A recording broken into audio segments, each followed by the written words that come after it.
Termoidraulica Susin. Se compri una caldaia, in omaggio il condizionatore. Termoidraulica Susin a 0 branco.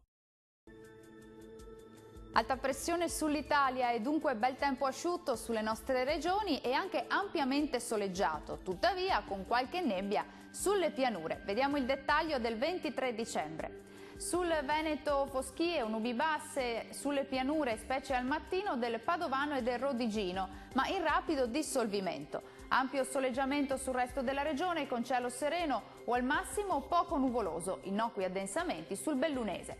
Temperature massime comprese tra i 7 e i 9 gradi, minime tra -2 e 1 grado.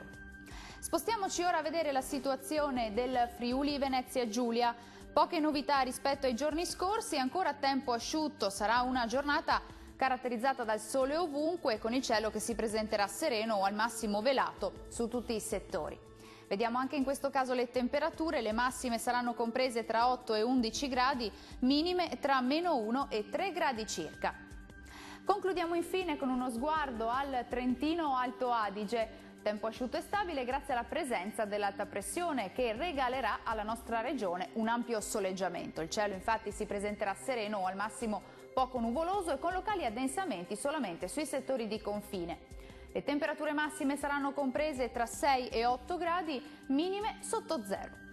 Il mare sarà calmo sulle coste e poco mosso al largo, i venti deboli da nord-ovest. Dal meteo di Antenna 3 è tutto, arrivederci.